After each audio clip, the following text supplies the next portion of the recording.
Yeah, where's gonna get you? Seems like I have to solve this around this time of year. Why it even happened to Ebony, Scrooge, and Shiplicate. But I suppose it's getting ahead of our story.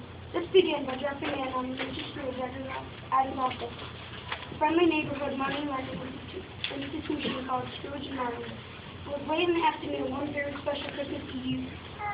37, 38. Keep your eyes on your work, Cratchit. Yes, sir.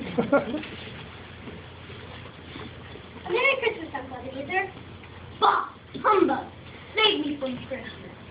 Christmas? A humbug? You don't really mean that. Oh, yes, I do. Merry Christmas. What reason do you have to be merry? You're poor enough. Well then, what reason do you have to be miserable? You're rich enough. Bah! There's no such thing. Only poor enough. Don't be angry, Uncle. What else can I be when I live in a world of fools rapping Merry Christmas all the time? What's Christmas to you but a time for paying bills without money? A time for finding yourself a year older and not a day richer? Well, if that is my way, every idiot who goes around with Merry Christmas on their lips would be boiled in their own pudding and buried with a steak of holly through the pot. Uncle. You celebrate Christmas in your way and let me celebrate it in mine. But you don't celebrate it. Why don't you join us tomorrow for Christmas? I'll plenty to keep myself busy here at the office. Which reminds me, these are still business hours. Mama. Please be good enough to let me get back to work. Good afternoon, ma'am. Please consider my offer, Uncle. You do look like you're always welcome, and you do look like you should use it off. Good afternoon. And a Merry Christmas to you too, Uncle, and to your family, Boss Cratchit. Thank you. You too. And a Happy New Year to all. Good afternoon.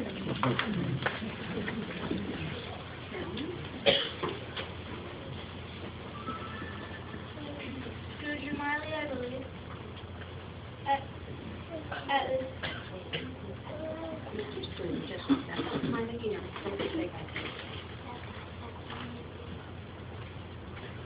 Do we have the pleasure of meeting Mr. Scrooge and Mr. Marley? Mr. Marley has been dead for 7 years. In fact, he died 7 years ago this very night. No doubt his generosity is well represented by his surviving presence. At the festive season of the year, some of us are gathering donations to help the poor. What can we put you down for, sir? Nothing, sir. You'd like to remain anonymous? I'd like to be left alone. I don't make myself merry at Christmas, and I can't afford to make idle people merry. My taxes help support the prisons and workhouses. They already cost more than they're worth. Those who are badly off can go there. Many people would rather die than go there. If they would rather die, they'd better do it and decrease the surplus population. Good afternoon, gentlemen. And I suppose you want all day off tomorrow, Cratchit. It's convenient. It's not convenient, it's not fair. Well, everyone here. That's a poor excuse for picking a man's pocket every 25th of December. I give you one Christmas off and you expect all the rest. But I suppose I must. Just be here early the next morning. Yes, sir. Thank you, sir. And Merry Christmas to you, Mr. Scrooge. I mean, I really appreciate it, sir. All right, you can run along now, Cratchit. I'll close up the vault for the night. Yes, sir. Thanks again, sir. All right, now where was I suppose I can finish counting this morning. It does have a nice ring to it. I kind of hate it for a while.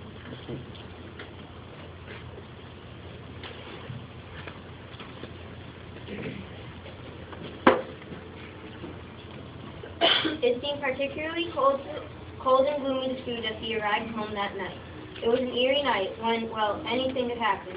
And the first sign that something was wrong came as the unmistakable sound of change dragging through his house.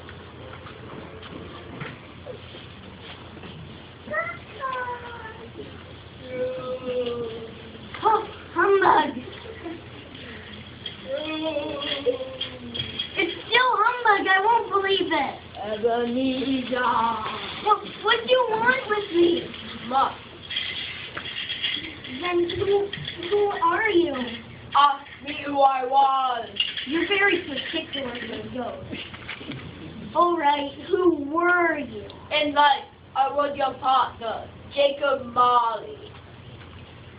You don't believe in me, do you? Not really. But why do you doubt what you can see? Well, I've had a slight stomach disorder, and it's probably affected my vision. You must be a bad dream brought on by an undigested bit of beef or an old potato. Yes, that's it. There's more gravy than grave about you, Jacob Marley. Oh! Stop! Please! I believe in you! But why do you come here, and why do you drag that huge chain around with you? I wear the chain I forged in life. I made it link by link and yard by yard on earth. And now I will wear it forever, as you will wear yours, Ebenezer. Mine? Why, yours was this long 7 Christmases ago, and you've been working on it ever since. You've got to help me, Jacob. You're always a good man in business. Business? Mankind was my business, but how seldom I paid attention to it. Listen well, for my time here is nearly gone. I'm here to warn you that you may still have a chance to escape my fate. You were always a good friend, Jacob. Thank you. You will be haunted by 3 spirits. Is this the chance you mentioned? It is. I think I'd rather not. Except the first, that when the bell tolls 1. You see, couldn't I just take them all at once and get it over with? The second set will appear at 2 o'clock, and the third at 3. I must go now, Ebenezer, for your own sake. Farewell. Jacob! Wait, Jacob! 3 spirits? Humbug. Oh, Allah!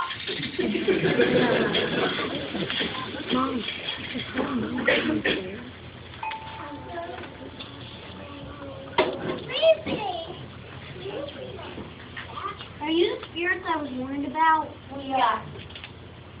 But who exactly are you? We are the ghosts of Christmas past. Long past? No, your past. But why exactly are you here? For your welfare. I appreciate that, but a good night's sleep may do more for my welfare than... Let's call redemption then. Rise amongst us. Where are we going? We'll see.